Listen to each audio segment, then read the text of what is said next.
Hey there, entrepreneurs. My name is Sushant, and welcome to TrepTalks. This is the show where I interview successful e-commerce entrepreneurs, business executives, and thought leaders, and ask them questions about their business story, and also dive deep into some of the strategies and tactics that they have used to start and grow their businesses.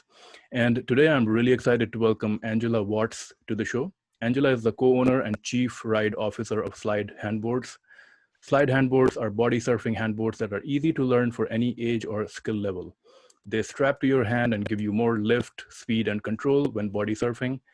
And today I want to ask Angela a few questions about her entrepreneurial story and some of the strategies and tactics that she has used to grow her business. So really appreciate your time today, Angela, and thanks for joining us today at Trip Talks. Thanks for having me. I'm excited to share my story. Yeah, so you have a very interesting title, Chief Ride Officer. I'm very interested to know what that means. What do you do, and how did you get involved with Slyde Handboards? Yeah, so along with the title, we just, we don't like to take ourselves too seriously here. We're a surf company and we like to have fun. So, but Chief Ride Officer is basically, when we started off as kind of like a little bit of everything. So I had that title when I was packing boxes and then also working on getting investment. So it's really just, or taking kids out to the beach and demoing boards. So, but really now it's more of like an operational and executive, like CEO role of what it's, really turned into. But yeah, and how I got into it was my now husband, Steve, has been surfing his whole life since he was a kid. And one of the ways he would surf a wave was body surfing and making these like improvised handboards. And then he knew it was something that he always wanted to do and make it into a brand because there was no brand doing this and really taking it to the next level. And then, he's a surfer and designer and creative. So when I met him, he was already about 1.5 years or 2 years into Slyde as a business and doing it on his own. And it was kind of an easy, like, hey, let me help you with this. Let me do this. Let me do that. Like, from first, it was just the financial aspects, and then, then just helping shipping and things like that. And then it just turned into, okay, well, I'll quit my job and help you with this full time. So handboards, this was completely new concept when your husband came up with the idea. So people were improvising with like little object like things, but there wasn't really a product like this out in the market at that time. So somewhat. So, people have always used some sort of improvised board, like the Polynesians, used to use like pieces of wood, and the Hawaiians would use fast food trays. And there has been companies in the 70s that, like in the 70s, it's called a handgun that, it was body glove came out with, but they just never put a lot of effort into making a real brand around it and sticking through it and making it like something really cool that people wanted to be a part of. So it's always been around in some form or shape, but no one's, like you said, hasn't taken it to the level that we have. And so I know that your husband had a background of a product designer. So was the value that he brought to this was the unique design and from his own experience, what the board can do from the design perspective?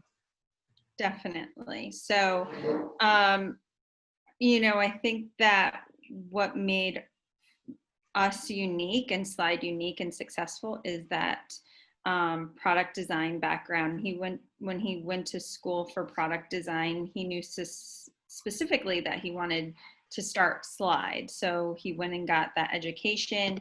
And then also just the design aspect of like making a brand. So I think it's between the product and the brand and being able to tell a cool story and making it, I think the branding is something that's really important to our success.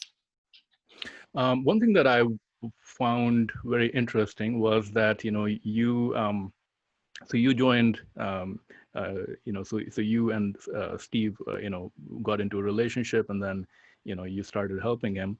One thing that I was very curious to know, whenever there's like this a personal relationship, and then if you start getting into a financial kind of a relationship where you're getting into a business kind of relationship, does that have any effect on like the personal side? Like, now you're talking about dollars and cents, and how much equity one is owning and things like that.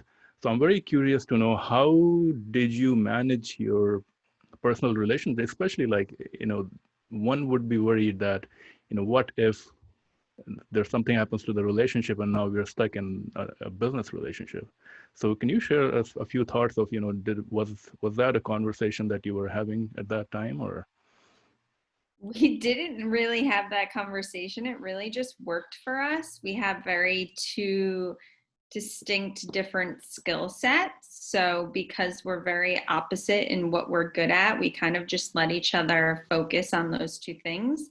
But it definitely has, I mean, it can be good for your relationship or it can be bad. For us, it's good because we're both very passionate about it and want to succeed. So, when Steve's working late nights, I I understand why he's doing it instead of me not being involved and, not understanding why he's not home at night.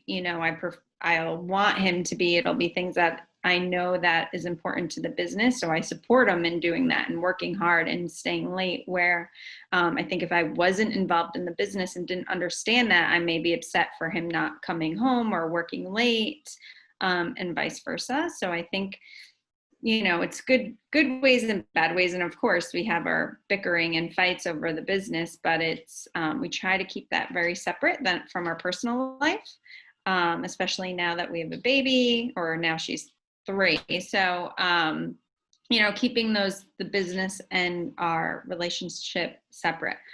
We never had the talk about what happens if we break up.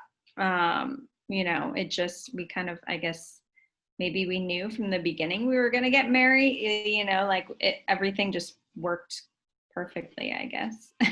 Okay, that's great.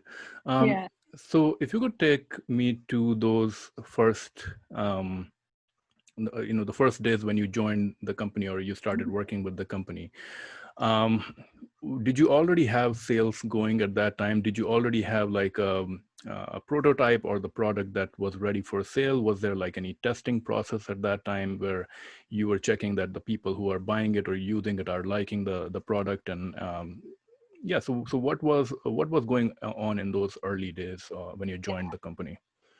So there was a lot of product testing going on. I mean, we launched with one shape, and that was tested among hundreds of kids and surfers before we went into production with it. And that was back in Slyde. This is our 10-year anniversary, so Slyde LLC'd in 2010, but the first sale was in 2011, that summer. And Steve did a lot of SEO work, and that's how the sales came. So there was no paid marketing at that point. Everything was organic and people just searching online for some, like, a body surfing product. So I think the key to our success in making those first sales in the beginning was the search engine optimization. And Steve spent a lot of time writing a lot of articles. And it still, to this day, has paid off, that, him spending the time on that. But going forward, past that, we did a lot of events. So, and we tried to do a lot of organic and word of mouth, but in a lot of testing, which, like, making sure customers are happy. And it was immediate. Once people had the board and trying it, they loved it. Okay. And did it also involve like just going on the beach and showing it to people and, giving them like a demo and asking them what they think about it, those kind of things? Exactly. Lots of demo days. And we still do that. So lots of demos. Well, not now in the COVID period, but lots of demos. That's, it's hard when you're creating a new, basically a new sport, that people haven't tried before, it's hard to just put up a Facebook ad, and spend the money and for people to see it and just, click buy. A lot of people want to try it first. And so for us, it's always been getting people on boards and then our team of ambassadors that are out there actually using boards, and then letting people, we get our just customers saying, oh, I was in the water and, people have been asking me about it. And I'll just let them try it. So like our customers are our best sales force, really.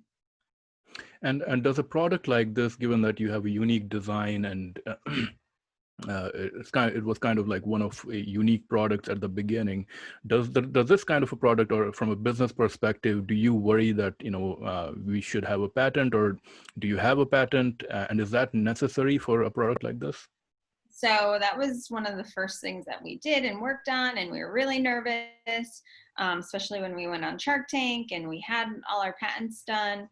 But we've come to find out, we spent lots of money, that someone can just change a little thing on our boards, and then, it wouldn't matter. Like our patent wouldn't hold up again. All they have to do is, change a little curve on the board. So we haven't focused on that. We're just mainly focusing on the branding and making our brand being, the best, the first, and the one that people trust. So instead of focusing there on the patents anymore, we're focusing on the brand. And that is something that I am hearing from other entrepreneurs also that I talk to, that it's so expensive to go through this process of getting patents and things like that, that they would much rather take the risk and just start the business. Is that an advice that you would give to other entrepreneurs also, to if it is somewhat of a general product, don't worry too much about the patent and just go ahead with the business?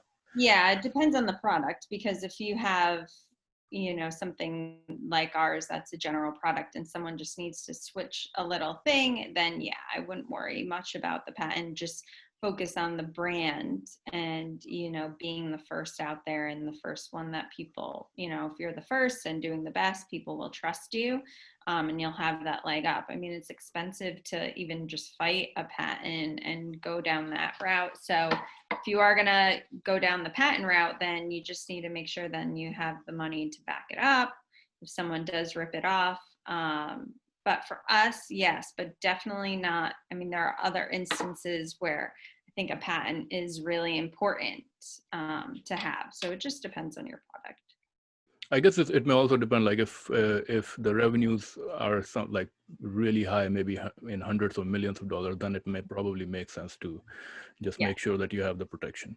Yeah. Can you share a little bit about the financing at the beginning of when you were starting the product and the business, and before Shark Tank? From what I read, based on the internet research, you had some personal investment, then you had a couple of other investors also. Was it more just for product design purposes, prototyping, or marketing? Yep. So all the initial investment was from someone that actually Steve was teaching surf lessons to when he was living in LA, and when he first got to the US, and was living in LA, and he was teaching surf lessons, and he told the guy Russell, who became a good friend, about Slyde and what he wanted to do, and he was excited about it. He's like, hey, I want to invest. So that was kind of like his first investment, and that allowed Steve to not have to teach surf lessons and to do this full time, and also do all finding the manufacturer and getting all that set up and prototypes. It takes a long time, and then getting the website set up and the SEO. So that was the first investment. The second investment, we knew we needed to really grow with the marketing. We really needed to step it up there. And then at that point, I was also working full time. I quit my job, so we needed to support now 2 full-time salaries. And we found, actually, my brother was doing a video for us, and he was on the airplane, and he was editing something for us, and a guy next to him was like, wow, what is that? That is so cool. And he's like, yeah, it's my sister's company with her boyfriend at the time. And he's like, wow, are they looking for investment? And he was like, yeah, actually they are. And he gave him his number for me to call, and I did call him. My brother was like, I don't know if you want to call this guy. And so I was like, I guess I'll call him. We had everything ready, a pitch deck, like, because I was actively looking. I had done a bunch of pitches to like angel and groups. And it went through like within a week. I sent him over everything. He was excited about it, and we closed within a week. And luckily, I had everything prepared for him. So that was exciting. And our first like real investor, well, other than Russell from, he invested before he even saw the product. So it was cool. One question that I'm really curious about knowing, when you get investors like this, like angel investors and people who are willing to invest in your company, how does that work in terms of like legal aspect of things? Is it just that in the corporation that you have, you add another person and you say, okay, this person owns certain percentage of the equity, or does that involve like other legal like agreements and documents and things like that?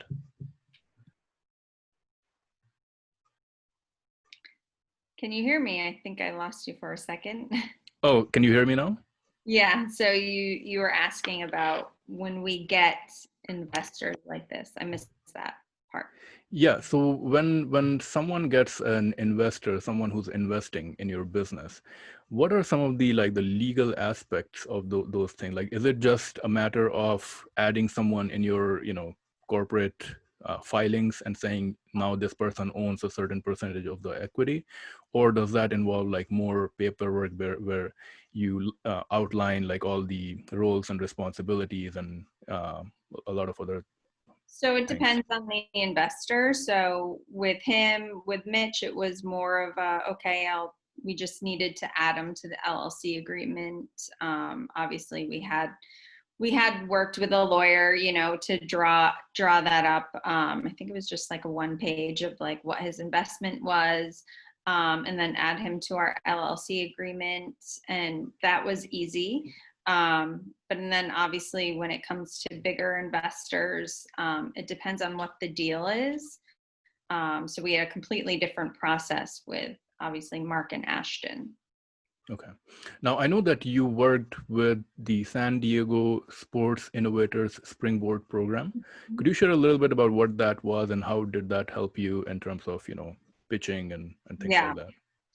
So both Steve and I never went to business school. My major was physical education and health education.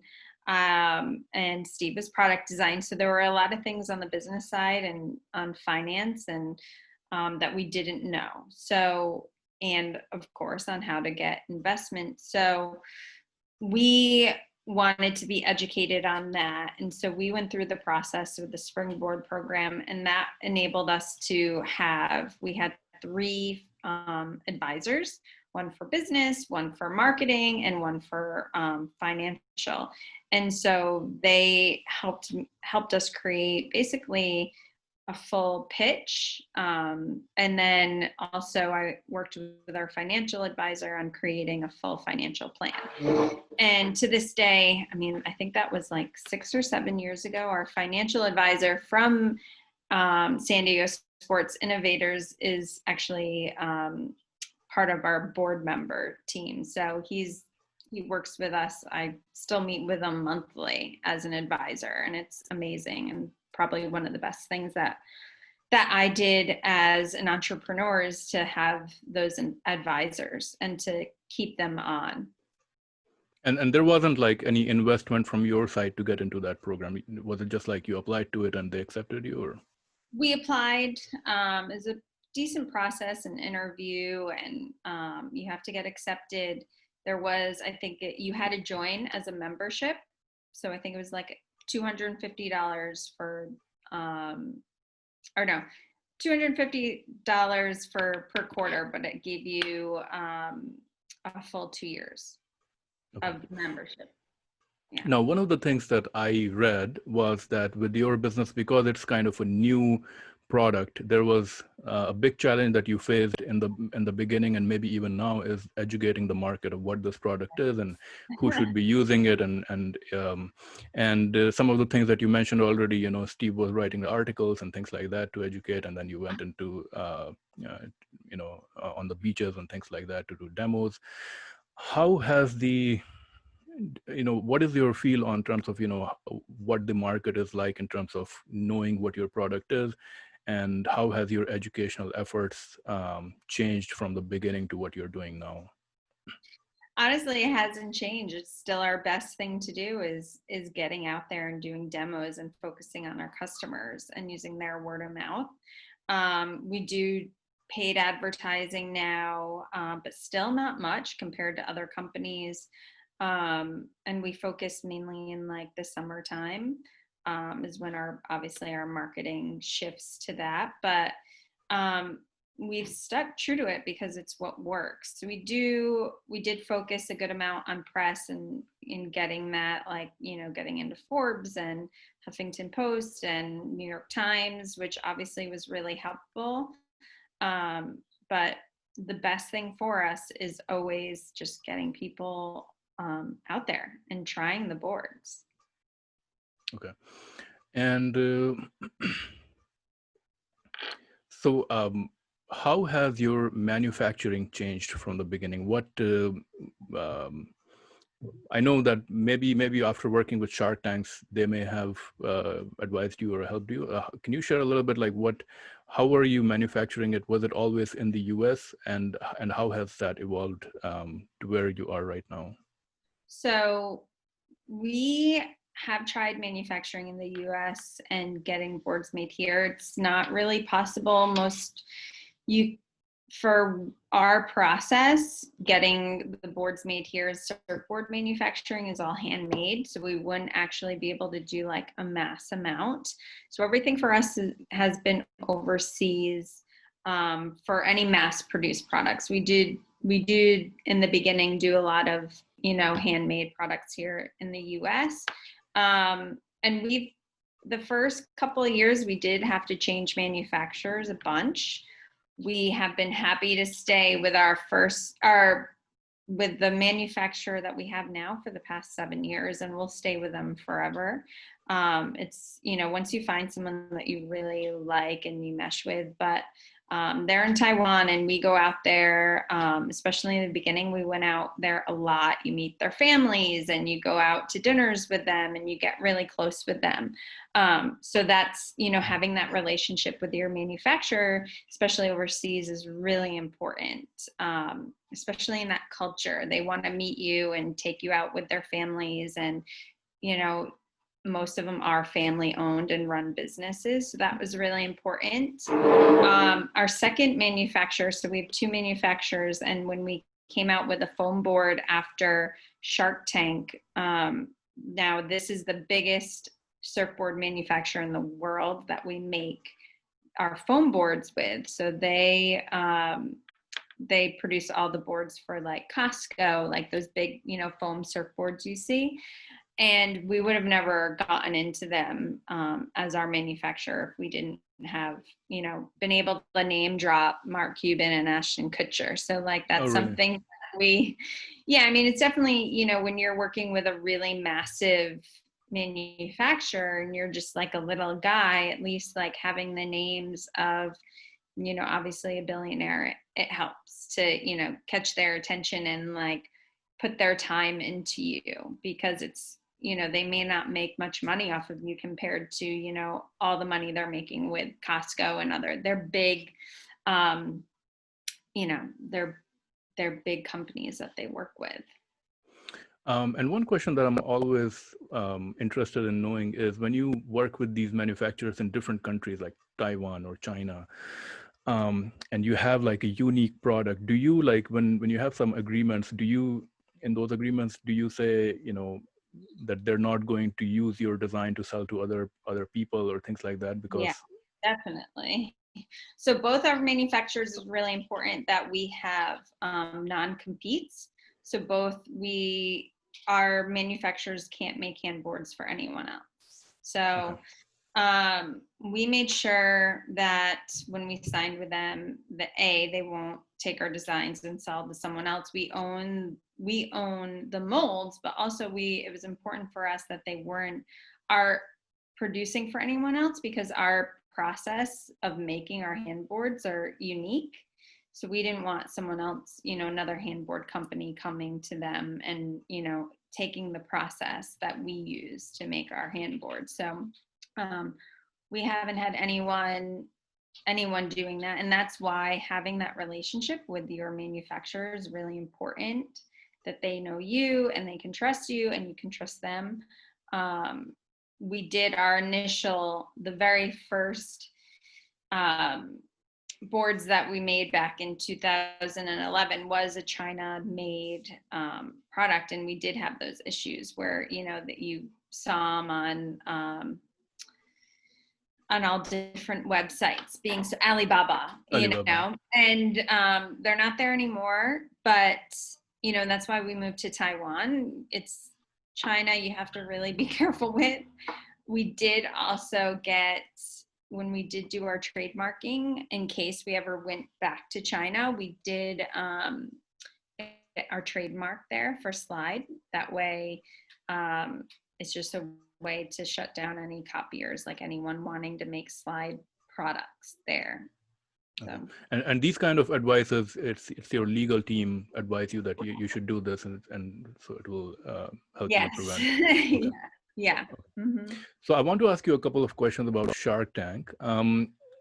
When you decided to go to Shark Tank, what was the reasoning behind that? Was it more that you wanted some additional funding, or was it more that, having advisors like, Mark Cuban and some star power like, Ashton, Kutcher, that would help your business, or was more like a strategic move, or did you need the financing also? All of the above. We desperately needed the financing at the time. We were in a lot of debt, our own personal credit card debt. We'd borrowed money from my mom, from Steve's parents and brother. And so we were in a lot of debt, and this is money, like neither of our parents have extra money to loan us. Like we had to pay them back.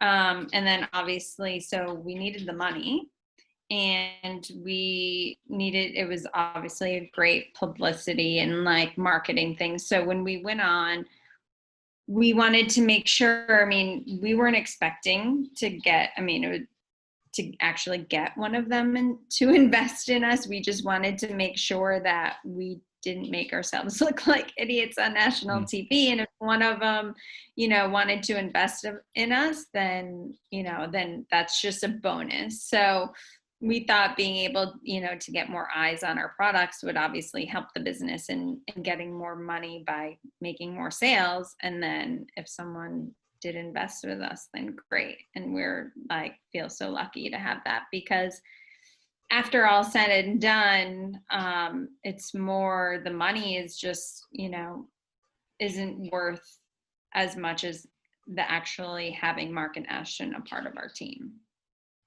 So when you value your company and you say, or any, anyone who goes on Shark Tank and they say, we're looking for, $200K for 20% of our company or something like that. Is that number based on, do you say what my last year's revenue was, and then it will be like 5x of that my company is worth? How does that calculation actually work, like from a business perspective? There's so many ways and so many different, ways when you talk about valuation, it could be, what your patents are and what those are worth, or it could be, the trending. For us, we use the trend. So, our first year in business, we had $20,000 in sales. Second was 40, third was 80, fourth was, I think, 180. So we used our trend, and to prove that, hey, we're growing, it's a new product. So that was kind of how we were able to get our valuation, which was way more than what our revenue was. so I think it depends. The traditional way is I think between like 5 to 8 times your EBITDA. So it's really, it depends on who Okay. your investor is, and how much it's really in the eye of the beholder, right? Yeah. Like how much they see the value in it. So that's why for us it's more important that someone saw the value in the brand in the long term than just like a quick exit. And so what has been the benefit of working? So after you signed the deal, in what ways has their team helped you in terms of, growing your business? Yeah. Well, first it's just like the constant communication with Mark and Ashton, and their advice is amazing. You can email Mark at basically any hour of the day or night, and somehow he responds within minutes, and I just don't think he sleeps. And then their team just, from the beginning with, our Amazon and having the connections direct with them. The Dick's Sporting Goods was through Mark's team that we were able to get in all the Dick's Sporting Goods stores. So and then using their names when we need a new manufacturer or a new marketing firm or whatever we do. It's, people value having, knowing that we're a legit company and not just, we're not going to go bankrupt. We have the backing of two very big people. So basically anything that you want to do when you name drop Mark Cuban as an investor, I think that opens the doors. And of course, he probably introduces you to people and things like that. Yeah. What is there a seasonality to your business? Like, do you see that, and even the geography, like that most of your sales come from like the coastal beach areas, and also most of your sales are in like the summer season? Yeah. So definitely it's a seasonality. So summer is our peak, and anywhere on the coast. So California, Florida, East Coast, Jersey Shore, Maryland, and Hawaii. And then in the winter is in Australia. So our winter is summer in Australia. We do have a distributor there, so he takes care of all that. So those are two, obviously in the US, and then Australia as a secondary market. And then, which is why, because it's seasonal, we actually started a second company for the winters. So with Mark and Ashton, so we have more revenue coming in than just in the summer. What is that second company for the winter? We started a shoe company, so you can see behind me. Oh yes. So, yeah, I was wondering why is there shoe behind you? Yeah, it's called Feltskin Shoes, and that's another e-commerce company, a whole other conversation. But if you look up feltskinshoes.com, that's us. That's Steve and I, and Mark and Ashton too. And it's just because in the winters, it's we don't have much to do. We have our distributor in Australia, and we wanted extra revenue coming in to support us and our employees for the downtime.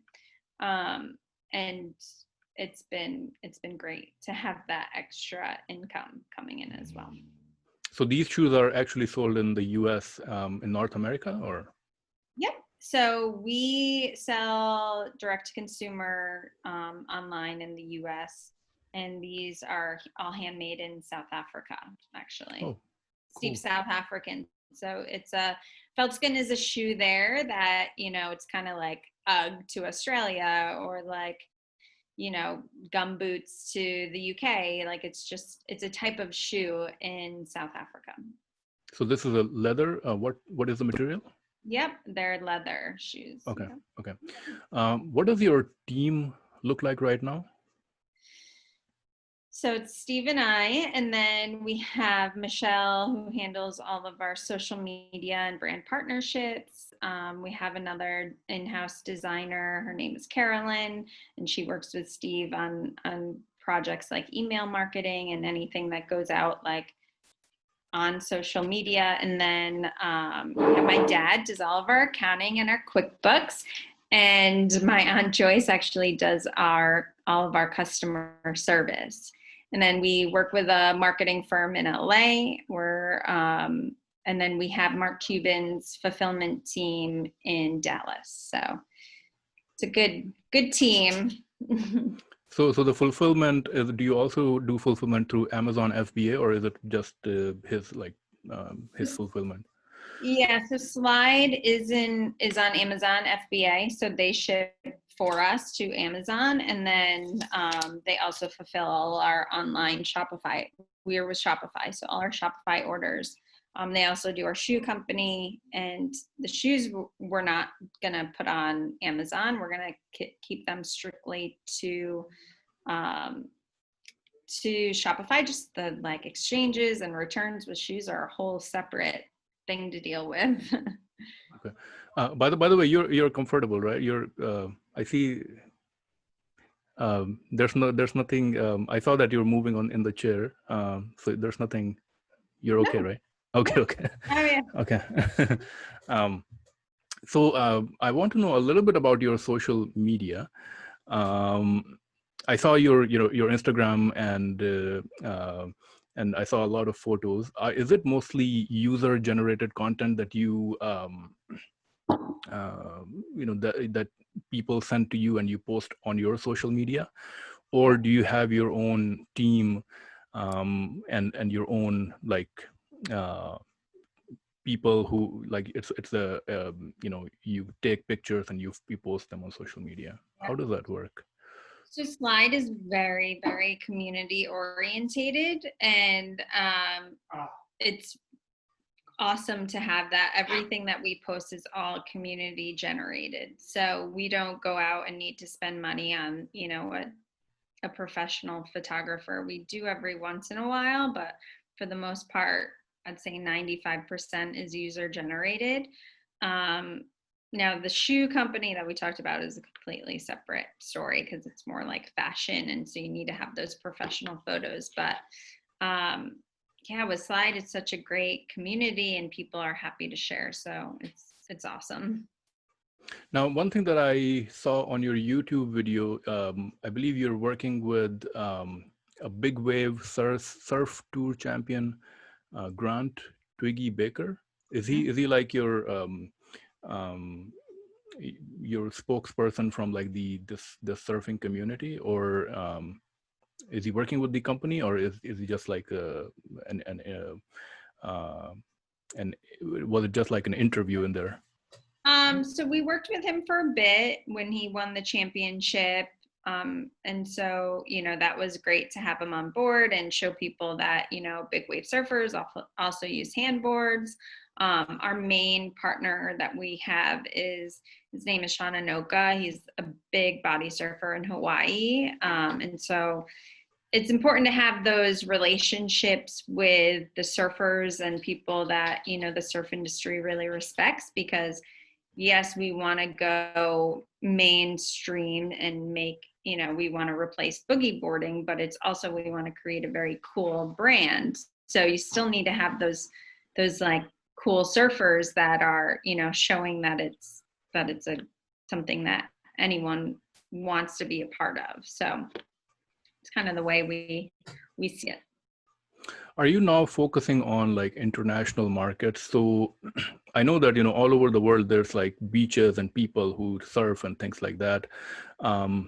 Do you have to be strategic in saying, if you go to a different country, but you can't sell this product at the same price that you can sell it in the US or some of the other Western countries, then it won't work out in those countries? Or so how, do you have to be strategic in choosing which market you get into?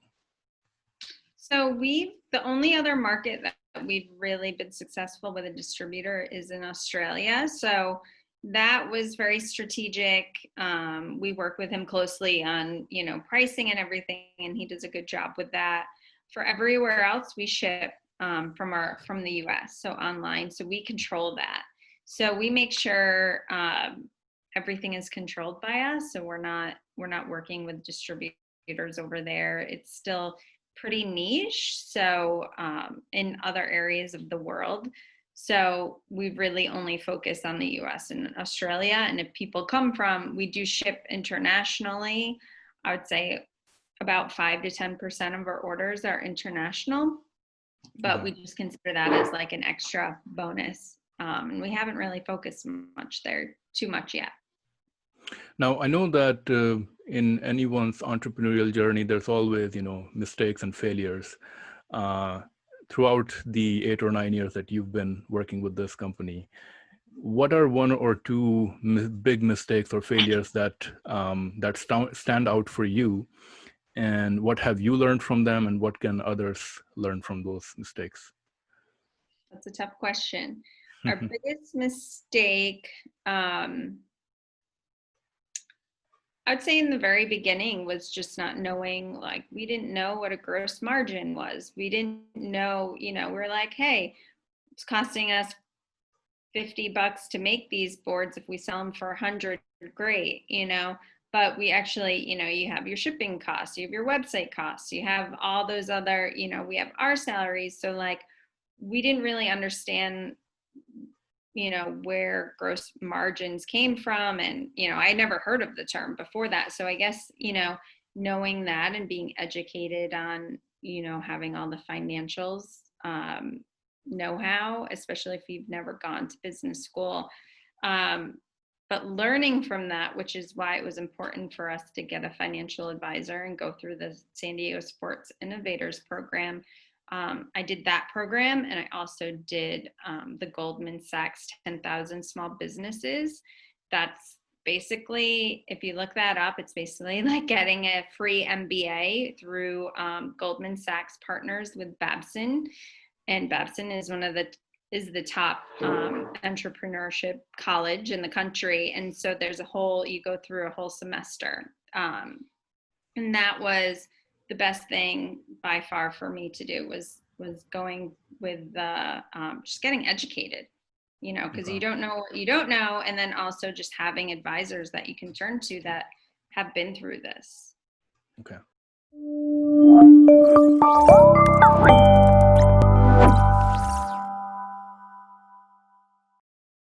So now we're going to do a segment called Rapid Fire Round, where I'm going to ask you a few questions and you have to answer them maybe in 1 or 2 words or 1 or 2 sentences. And the first one is, do you recommend any book for entrepreneurs or business executives in 2020? Do you read a lot of books? Well, I'm in a mom's book club, so most of them are not business books, but what I do religiously listen to is Guy Raz's NPR How I Built This. I love that podcast. Mostly it keeps me inspired, seeing and hearing from other entrepreneurs that they're companies now, but it's cool just as an inspiring thing. So I listen to that once a week. An innovative product or idea in the current e-commerce, retail, or tech landscape that you're excited about? Our new shoe company, Feltskin Shoes. Okay. A productivity tool or software that you recommend? Reamaze. It's a connection with Shopify for customer service. Awesome. Okay. A startup or business that you think is doing great things right now?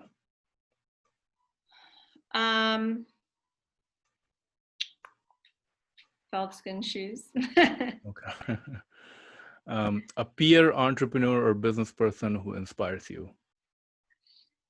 Actually, I just had a really good conversation with another Shark Tank company. Her name is Elizabeth Granadas from, she did Little Nomads. Now she's rebranded to House of Noah, and she's very inspiring as a female entrepreneur. She just sold part of her company for a lot of money. Okay. And final one, best business advice that you have ever received or you would give to other entrepreneurs? This was a Mark Cuban one, and he says just, you need to work more than your competitors, or they're going to beat you. So it's basically like a game and a competition. Work harder and more. So how many hours do you work every day? All day, all night. We're always constantly thinking about it. If we're not in the office, we're still like on date nights talking about work, so it's just constant. So you don't really have like a very big part of your time devoted to like social life, like going out and things like that? Yeah, we definitely try to, especially in the weekends. And like, we pick up our daughter from school at 5:30 and she goes down to sleep at 8. So like that 2.5 hours is not work time. Okay. But the occasional, we'll talk about it sometimes, but we try to make sure that that time is not work. But once she's asleep, Steve's usually back on the computer doing some stuff and we'll be talking about, brainstorming things. Okay, those were all the questions that I had today. Thank you so much for joining us today, Angela. Thank you for sharing your story and all the strategies and tactics and that you have used to grow your business. Now is your chance to share your websites, your businesses, where people can go and shop for your products and can find you. So please Sure. go ahead. Sure, SlydeHandboards.com. So it's SLYDE handboards.com. That's our body surfing company. And then our new shoe company is called Feltskin Shoes. And that's VELDSKOEN shoes.com. So, and both are just online on a Shopify website. Perfect. Thank you so much. It was a real pleasure speaking with you, and thanks for sharing your story. And yeah, really appreciate your time today at TrepTalks. Thank you.